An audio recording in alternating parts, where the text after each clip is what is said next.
It's a big problem, isn't it? Yeah. This was in 1987, and since then the money in these tournaments has gone up, and they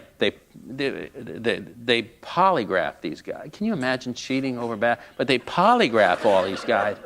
And there's all these scandals are always happening. But so I was ahead of my time with that. I mean, everything. Now, the dog scene, but you made a reference to it, and it sounds so sordid that I have to explain it for dog lovers. I am a dog lover, too. When I wrote that novel, do you remember when pit bulls were the absolute rage, especially in South Florida? It was like some sort of city ordinance that every mobile home park had to have like 2 or 3 free-running vicious pit bulldogs that would attack, and every dope dealer in Miami would guard his stash with the meanest pit bulldog you have. So, and there were all these terrible, terrible attacks. So I try to be current. I try to be contemporary. So I said I got to get a pit bull into this novel, and I probably should, for the sake of authenticity, put him in a trailer park. And so I had this bad guy breaking into the trailer. He's a burglar, and this pit bull comes out of nowhere and clombs onto his arm, and there's a struggle. And the screwdriver that he's using to break in with, he ends up stabbing the dog to death. The dog doesn't let go. Dead as a doornail. The pit bull, it's a pit bull, remember. I wanted the ultimate pit bull attack, you know. And so the dog's dead on his arm. And so it starts a relationship that goes on. I think it was about 104 pages, this relationship. He names the dog. He gets delirious because he names the dog Lucas, and he drives down, you know, he's going through the toll booths on the Florida Turnpike, and he's asking the toll attendant, you want to pet my dog? And he's trying to stuff dog. It's very, very disturbing stuff. Wasn't it, you just reminded me, wasn't it your line in one of your books that the reason that trailer parks were the reason that God invented hurricanes? No, he said it's the reason God invented tornadoes. Tornadoes. Yeah, okay. yeah. I had it. I was close. Yeah, close I had it. Now, I think we might even be picking this up a bit now in what you're saying, but I said that there's a lot of anger underneath all this humor, and I think a lot of times, of course, humor is a way of dealing with anger and outrage. Yeah. And there's a lot to be outraged about it. And I mean, you know, the sort of ecological damage in Florida and the developments and Disney and you name it. And I've thought if you weren't talented as a writer and couldn't channel the anger this way, what would you have done? I mean, would you have become some sort of, I'm thinking terrorist is.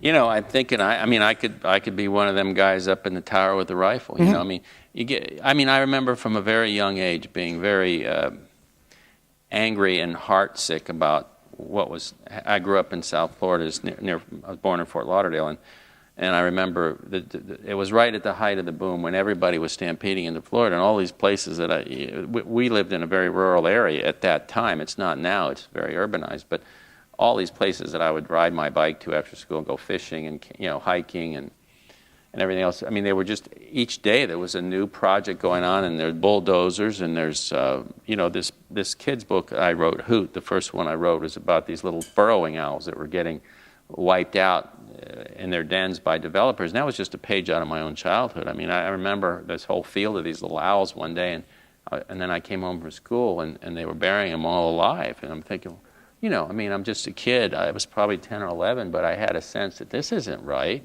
And there was, at that time, no law to protect the little guys. But you file it away in your head. And then when they asked me to start doing these kids, but they asked me to do one, and that was just the first thing that came to mind. And but you know, I think most satire, not just humor, but humor with a point, humor with an edge. It has to come from some sense of anger, injustice, outrage. You know, when I'm writing this Star Island, I'm outraged last week when I know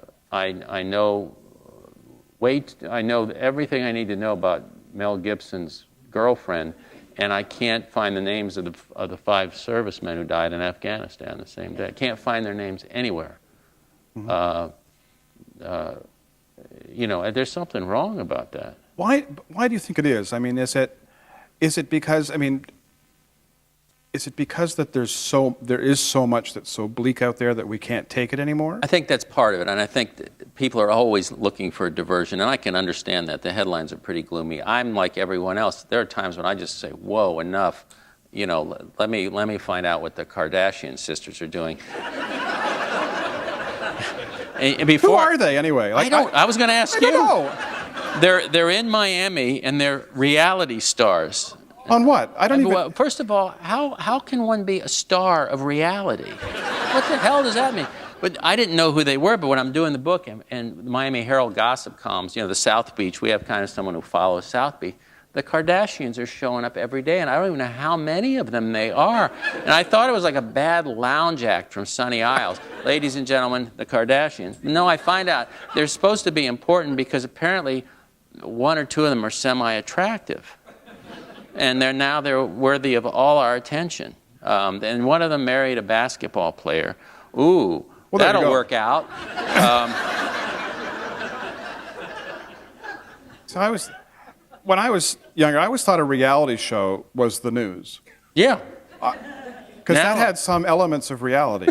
now it's the Jersey Shore. By the way, who are these troglodytes? That's right.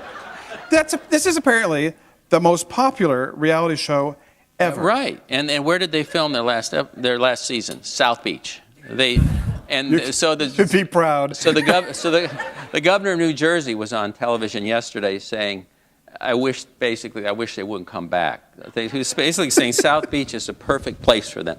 We don't really need them around here. And there was all this indignation. He's insulted, what's her name, Snooki? Yeah.